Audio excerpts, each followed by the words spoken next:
इस कहानी की शुरुआत में हम एक लड़के को किसी से बचकर भागते हुए देखते हैं और ये भागते हुए एक कमरे में चला जाता है जहाँ पर कुछ लॉकर्स होते हैं और ये सभी लॉकर्स अपने आप ही खुल गई थी। यह आदमी इस लॉकर्स के अंदर शीशे को देखकर डर जाता है और कहता है कि मैं इतनी जल्दी मरना नहीं चाहता। और हम जो शीशे में इस आदमी के रिफ्लेक्शन को देखते हैं वह एक शीशे के टुकड़े से अपने गले को काट लेता है और ठीक असलियत में भी वह आदमी अपने गले को काट लेता है, जिसकी वजह से इस आदमी की यहीं पर मौत हो जाती है। इसके बाद हम बेन नाम के एक लड़के को देखते हैं और यह पुलिस से बचकर इधर उधर छिप रहा था क्योंकि पुलिस सोचती है कि इसने एक पुलिस ऑफिसर को जान से मार दिया है। लेकिन बेन कब तक छुप कर रह सकता है बिना जॉब का, बिना पैसों का। इसलिए बेन जॉब खोजने के लिए बाहर जाता है। तभी उसे एक दुकान पर बोर्ड नजर आता है कि यहाँ पर कुछ बंदों की जरूरत है। इसलिए बेन शॉप के ओनर के पास में जाता है। जिस बिल्डिंग में यह स्टोर है वह बिल्डिंग काफी ज्यादा अजीब थी क्योंकि 2 साल पहले यह बिल्डिंग बहुत ही बुरी तरीके से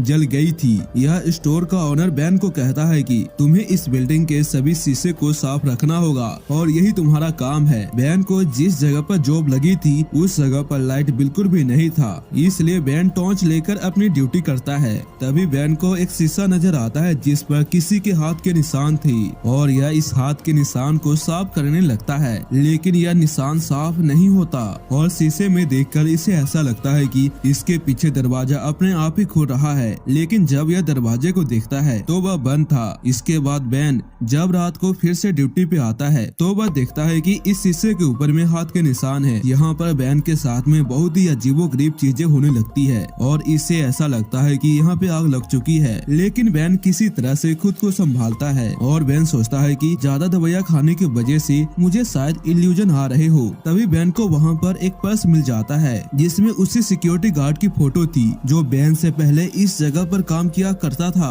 बेन को कुछ भी समझ में नहीं आता कि उसके साथ में हो क्या रहा है क्योंकि इस शीशे में बहुत ही अजीबोगरीब चीजें दिखाई दे रही थी। तभी हम बेन के बेटे को देखते हैं और इसे भी शीशे में बहुत ही अजीब चीज दिखाई दे रही थी, लेकिन इसके माँ इसके पास में आकर इसे शांत करती है। अगले दिन बेन को उसी सिक्योरिटी गार्ड के नाम से एक पार्सल रिसीव होता है जिसमें काफी ज्यादा न्यूज़पेपर थी और इन समय यह न्यूज है कि यह सब बिल्डिंग कैसे जली। बेन शॉप के ओनर से पूछता है कि वह सिक्योरिटी गार्ड क्या कहाँ, जिस पर यह बताता है कि वह सिक्योरिटी गार्ड तो मर चुका है। यह सुनकर बेन बहुत ही ज्यादा परेशान हो जाता है और सोचता है कि यह पार्सल किसने मुझे भेजा। दूसरी ओर हम बेन के बहन को देखते हैं जो शीशे के सामने अपने कान के इयररिंग्स को उतार रही थी और जब यह नहाने के लिए जाती है तो हम इसके रिफ्लेक्शन को शीशे में देखते हैं जो कि अपना मुंह बहुत ही भयानक तरीके से खोलने लगती है और दूसरी तरफ बेन की बहन भी ऐसा ही कर रही थी, जिसके बाद इसकी बहुत ही बुरी तरीके से मौत हो जाती है। बेन जब अपने घर जाता है तो अपनी सिस्टर की ऐसी हालत को देखकर यह समझ जाता है कि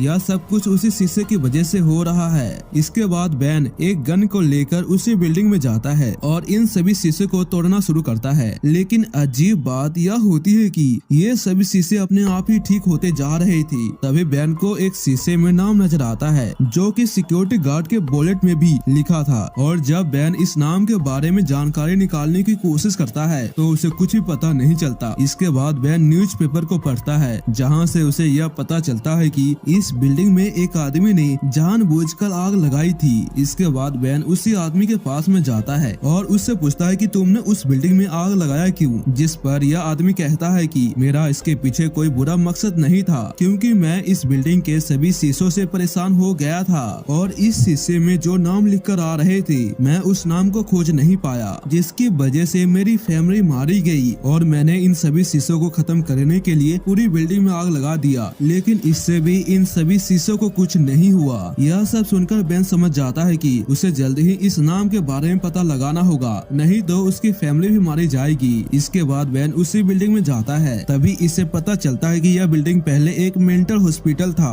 और इसे इस बात का पता तब चलता है जब यह इस दीवार को तोड़कर अंदर जाता है। बेन एक जगह पर जाता है जहाँ पर बीच में एक चेयर लगी थी और उसके चारों तरफ बस शीशे थे और इसी जगह पर लोगों को टॉर्चर किया जाता था।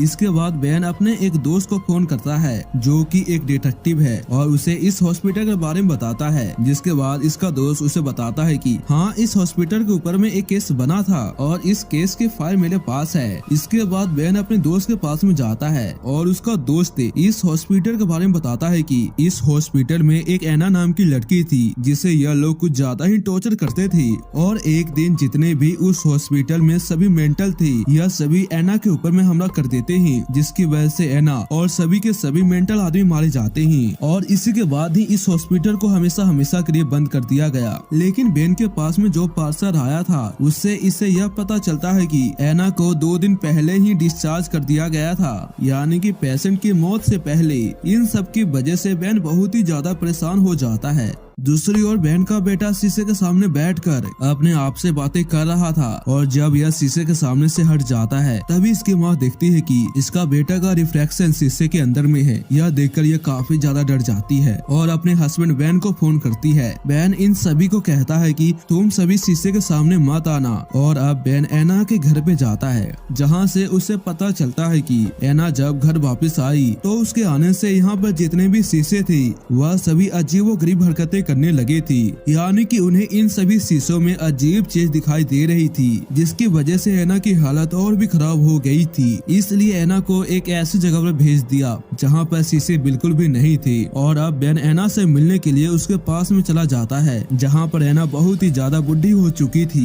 बेन एना से कहता है कि तुम्हें मेरे साथ में हॉस्पिटल चलना होगा, लेकिन एना कहती है कि मैं नहीं जाऊंगी और मैं इसलिए हॉस्पिटल में नहीं जा सकती क्योंकि अगर मैं हॉस्पिटल गई तो ये सभी जीवन मेरे अंदर आ जाएंगे। बेन उसे समझाने की कोशिश करता है कि अगर आप मेरे साथ में नहीं चलोगी तो मेरी फैमिली मारी जाएगी, लेकिन एना इसकी बातों का जवाब दिए बिना यहाँ से जाने लगती है। तभी बेन एना को अपने गन पॉइंट पर करके उससे कहता है कि तुम्हें मेरे साथ में चलना होगा, नहीं तो मैं तुम्हें यहीं पर जान से मार दूंगा। दूसरी ओर हम देखते हैं कि बेन का बेटा अपने घर से गायब हो जाता है और जब इसकी माँ इसे खोजती है तो यह देखती है कि घर के चारों तरफ पानी पानी है और पानी के अंदर का रिफ्लेक्शन इसे अपनी ओर खींचने लगता है। तभी हम बेन की बेटी को देखते हैं जिसे शीशे के अंदर में अपनी माँ का रिफ्लेक्शन नजर आता है जो कि असल में वहाँ पर थी ही नहीं और यह रिफ्लेक्शन इसे जान से मारने वाला होता है। तभी इसकी माँ आकर इसे बचा लेती है। दूसरी ओर बेन एना को लेकर उस हॉस्पिटल में आ जाता है और उसे उसी चेयर पे बैठा देता है जिस चेयर पर इसे पहले टॉर्चर किया जाता था। इसके बाद इन सभी शीशों में मौजूद डीमन एना के शरीर में घुसना शुरू कर देते हैं। यह देखकर बेन यहाँ से दूर खड़ा हो जाता है और इतने सारे डीमन इसकी बॉडी में जाने की वजह से इसकी बॉडी ब्लास्ट हो जाती है और हमें ऐसा लगता है कि एना अब मर चुकी है। और यहाँ पर जितने भी शीशे होते हैं यह सभी शीशे टूट जाते हैं और अब इस बिल्डिंग के अंदर में एक भी ऐसा शीशा नहीं था जो टूटा नहीं हो। और इसके बाद हम एना को देखते हैं जो बहुत ही भयानक दिख रही थी।